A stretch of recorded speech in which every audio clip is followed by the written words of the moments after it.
Welcome to Cultic Cube, where we cube religiously. We make you better at cube and make your cube better. This is the second in a two-part series on Signets. Part 1 was intended to help the cube drafter evaluate these mana rocks, and Part 2 advises the cube designer about whether and how to include them. Signet Hill is the battleground on which many cube curators will die. You all graciously responded to my questions on Twitter and elsewhere about the merits of cubing signets, and opinions are, it is fair to say, divided.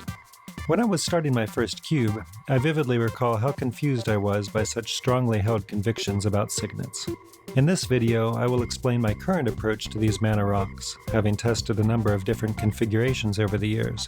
But my aim is not to convince you that my solution is correct. Rather, I survey opinions and options in order to empower you to make informed decisions that serve your own design goals.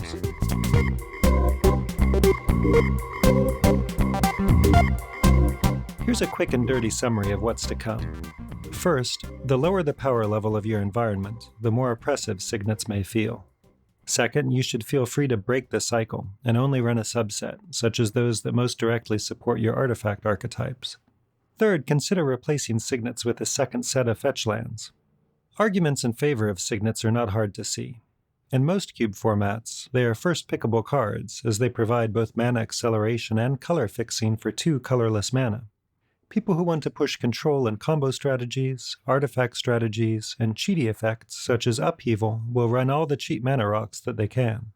Also, some people run the signets simply out of nostalgia for Ravnica, and/or have a completionist's desire to run the entire cycle. Finally, many curators of vintage cubes will run signets as a complement to Moxen and other blistering fast mana. For those drafters who miss out on power, signets can be a consolation prize that, while substantially worse, can allow their decks to begin to compete with their peers in terms of resource development. A first argument some offer against the inclusion of signets is that they stifle aggressive strategies.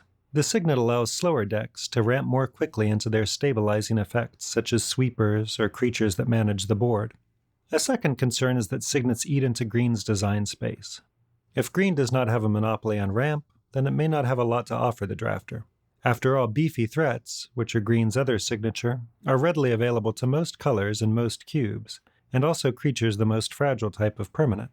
These problems are most acute in lower power environments, as at legacy and vintage power levels, green gets access to premium cheat and can provide good reanimator support, which increases the color's desirability. A third complaint is that signets enable, or even encourage, 4 and 5 color good stuff decks. To the extent that this is true, it is doubtful that signets are the sole culprit for creating this environment. First, if the table is drafting signets correctly, then no one drafter is likely to end up with a pile of several of them. Second, the dirtily rainbow decks should be punished by proactive, aggressive decks when these are adequately developed in an environment. A fourth issue is that signets occupy many card slots. 10 cards may feel like a substantial commitment, especially in small cubes. Some dismiss this concern with the argument that signets effectively occupy the same space as a cycle of dual lands.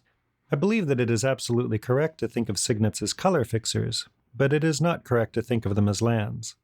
A red-white aggro deck will quite happily take all of the sacred foundries it can get, while it likely has little interest in Boros Signet. Or consider that during deck building, it is common practice to count a signet as half of a land for the purpose of determining land count, in acknowledgement that a signet can be perfectly useless in a land-light opener. I'm not suggesting that we can apply this heuristic to cube design, but I do posit that signets cannot be directly equated to color-fixing lands. I believe that signets are neither a force of good nor of evil. One can design a balanced environment that includes or excludes them. If one includes them, one will want to ensure that one responds in some way to the reservations that I outlined earlier, particularly those that treat the health of aggro and the viability of green. Cube size makes a big difference here as well. The larger the cube, the greater the pressure to run signets in order to achieve one's desired density of quality mana rocks. I ran all of the signets for a long while, but I did become concerned that the signets were eating into green's identity. I have addressed this in a few ways. First, by jamming just about every 1-drop accelerant possible into green, both creature and enchantment-based. Usman Jamil has a great line in a foundational article that he wrote in defense of cubing the signets, which made a major impact on me as I was beginning my first cube design.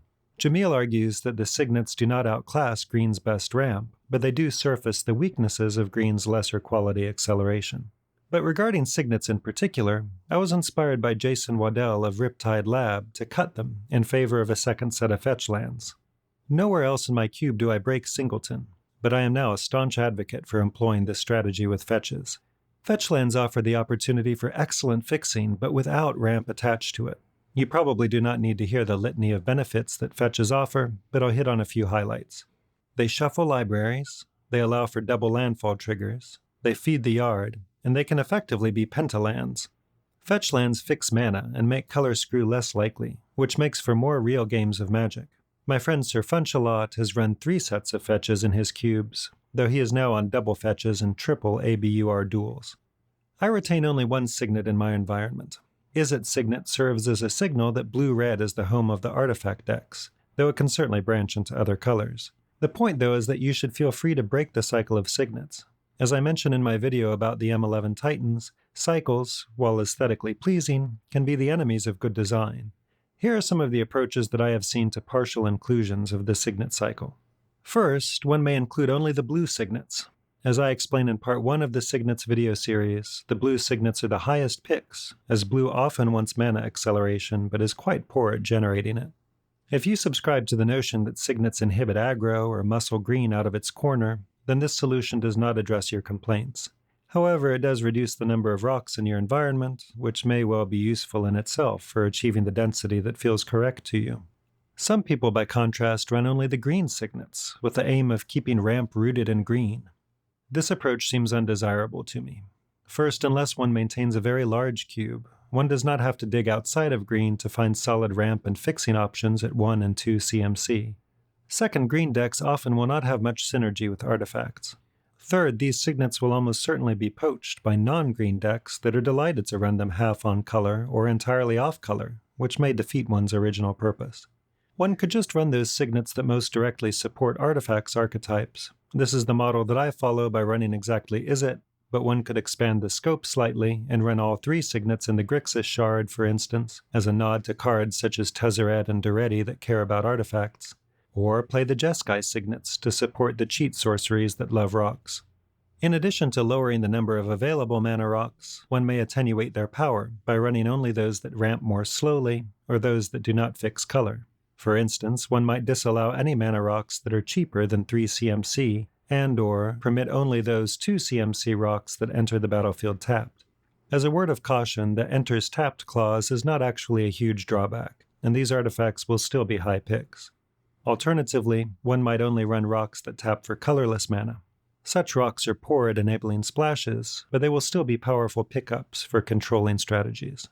One may also apply pressure to the sorts of decks that use cheap mana rocks through other design decisions. A less effective way of going about this is to increase one's density of shatter effects. My grandfather would have said that this solution aims to shut the stable door after the horse is bolted. It adds cards with narrow utility and a slim relevant timing window to deal with a systemic problem. Environmental features that are more important to consider include whether one has robust enough support for aggro rooted in at least 2 colors, if not 3 or 4, such that a drafter can pretty reliably put together a near monocolored aggressive deck in each of those colors. Also, make sure that green ramp is healthy. Even in my relatively small cube of 450 cards, I personally run basically every 1 CMC mana dork and enchantment for a total of 11. I'm not trying to suggest in any way that my numbers are correct, but I want to give you a point of reference. I'll close with a list of the mana rocks that I am currently running in my 450 card legacy cube. I have 11 total, and this includes a few expensive ones such as Gilded Lotus at the top end, which are better thought of in a separate category from Signets. This is simply a number that has felt good in my particular environment, but there is nothing magical about this number. It has fluctuated over time, and it will no doubt continue to do so. A cube can always be refined and perfected, which is part of what makes cube curation such an enjoyable and engrossing exercise. Subscribe to the channel to be notified of the next installment, and please do smash the like button for this video. Thank you very much for watching. Until next time, may you always open power.